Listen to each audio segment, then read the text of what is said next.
শুধুমাত্র কয়েকদিনে হাজার কোটি টাকার পাথর লুট হয়েছে সিলেটের বিখ্যাত সাদা পাথর থেকে।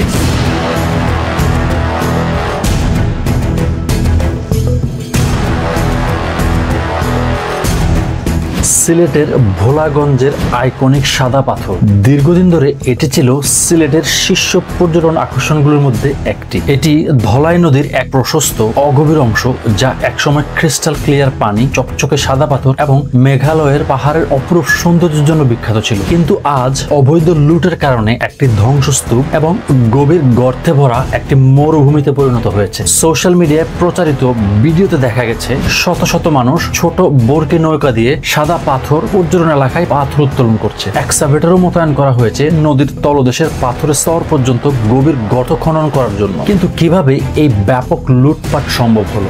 ডেইলি স্টারের রিপোর্ট অনুযায়ী স্থানীয়রা জানিয়েছেন, আগে একটি নিয়ন্ত্রিত ব্যবস্থার অধীনে সিন্ডিকেটটি পরিচালিত হতো। সেখানে সাব কন্ট্রাক্টরের মাধ্যমে নিবন্ধিত শ্রমিকদের দিয়ে কাজ করানো হতো। কিন্তু এখন পরিস্থিতি পুরোপুরি উন্মুক্ত হয়ে গেছে, ফলে লুটপাটের মতো অবস্থা তৈরি হয়েছে। আর এই লুটের আগুন ছড়িয়ে পড়েছে সাদা পাথর, জাফলং জিরো পয়েন্টের মতো পর্যটন এলাকাগুলোর বাইরেও। তাদের ভাষায়, কোয়েরি বন্ধ থাকলেও প্রভাবশালী ব্যক্তিরা নৌকা মালিকদের উৎসাহিত করত পাথর নিয়ে আসতে। সেগুলো কোথা থেকে আসছে বা পরিবেশের কতটুকু ক্ষতি করছে তা একবারেও খেয়াল না করে। ডেইলি স্টারের একটি রিপোর্টের এই অংশটি দেখুন। এতে বলা হয়েছে, 2020 সালের লকডাউনের সময় দীর্ঘ দশক ধরে ভারী যন্ত্রপাতি ব্যবহার করে অবৈধভাবে পাথর উত্তোলনের কারণে তৎকালীন সরকার সিলেটের সব কোয়েরি লিজ বাতিল করে দেয়। কিন্তু চলতি বছরের 13 জানুয়ারি হাইকোর্টের এই সিদ্ধান্ত বাতিল করে দেয়, ফলে আবারও পাথর উত্তোলনের দরজা খুলে যায়। এরপর এই বছর 27 এপ্রিল সরকার 51টি কোয়েরির মধ্যে 17টি সাময়িকভাবে লিজ স্থগিত করেন। তবুও সাদা পাথর এলাকা সহ বিভিন্ন অঞ্চলে পাথর উত্তোলন অব্যাহত ছিল।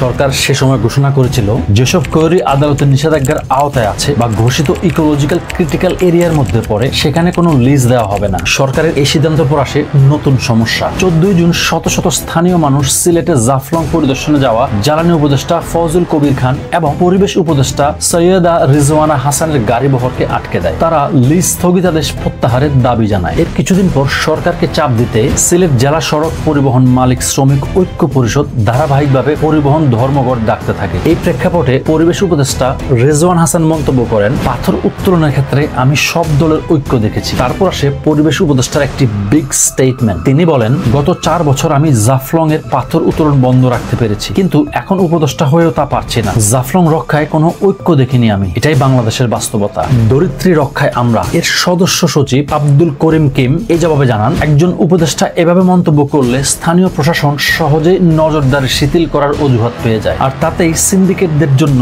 লুটপাট চালানোর সুবর্ণ সুযোগ তৈরি হয়। এবার আসুন এক নজর দেই লুটপাটের পরিমাণে। অনুমান করা হয়েছে যে গত 1 বছরে জাফলং সাদা পাথর এবং অন্যান্য স্থান থেকে প্রায় 3000 কোটি টাকার পাথর লুট করা হয়। শুধুমাত্র গত 15 দিনে কয়েকশো কোটি টাকার পাথর চুরি হয়েছে। গত সপ্তাহে সাদা পাথরের প্রায় 80% পাথর সরিয়ে নেওয়া হয়। একবার ভাবুন তো, মাত্র 1 সপ্তাহে 80% পাথর সরিয়ে নেওয়া হয়েছে। এই লুট শুধু সাদা পাথরে সীমাবদ্ধ নয়, এটি railway ropeway bunker, Dholai bridge এবং শাহ আফরিন টিলা পর্যন্ত বিস্তৃত, যা গুরুত্বপূর্ণ অবকাঠামোকে ঝুঁকিতে ফেলেছে। এবার দেখা যাক সরকারের সাম্প্রতিক উদ্যোগ। 13 আগস্ট বিভাগীয় ও জেলা প্রশাসনের সমন্বয় সভার পর কর্তৃপক্ষ সিলেটের প্রাকৃতিক স্থানগুলো রক্ষায় 5 দফা সিদ্ধান্ত নিয়েছে। এই ব্যবস্থাগুলোর মধ্যে রয়েছে জাফলং এবং সাদা পাথর এলাকায় যৌথ বাহিনী 24 ঘন্টা মোতায়েন, গোয়াইনঘাট এবং কোম্পানিগঞ্জে 24 ঘন্টা পুলিশের চেকপোস্ট, অবৈধ ক্রাশিং মেশিন ভেঙে ফেলা এবং তাদের বিদ্যুৎ সংযোগ কেটে দেওয়ার জন্য ক্রমাগত অভিযান, পাথর চুরির সাথে জড়িত সবাইকে চিহ্নিত করা এবং গ্রেফতার করা, চুরি হওয়া পাথর উদ্ধার করে তাদের মূল স্থানে ফেরত দেওয়া। পাশাপাশি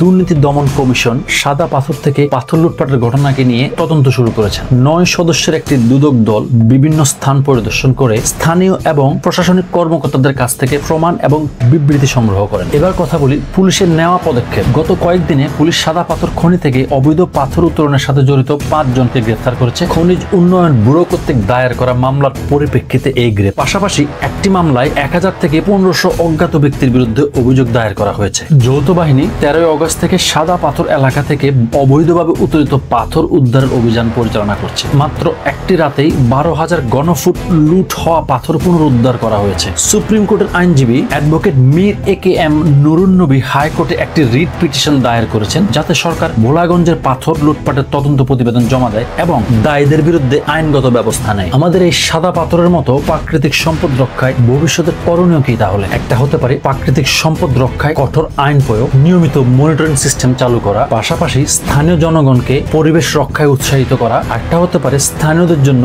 বিকল্প জীবিকার ব্যবস্থা করা, এমন একটি অর্থনৈতিক অবকাঠামো গড়ে তোলা যেখানে স্থানীয়রা পাথর লুটপাট ছাড়াই জীবন জীবিকা বহন করতে পারে। সবচেয়ে গুরুত্বপূর্ণ হলো আমাদের সবাইকে সচেতন হতে হবে, প্রাকৃতিক ঐতিহ্য রক্ষায় সোচ্চার হতে হবে। সরকারি পর্যায়ে দীর্ঘমেয়াদী পরিকল্পনা এবং স্থানীয় পর্যায়ে সচেতনতা দুটি সমান গুরুত্বপূর্ণ। সাদা পাথরের এই অবস্থা আমাদের প্রাকৃতিক সম্পদ ব্যবস্থাপনায় একটি ভয়াবহ চিত্র তুলে ধরে। আমাদের এই প্রাকৃতিক ঐতিহ্য রক্ষায় আমাদের সবাইকে একসাথে এগিয়ে আসতে হবে।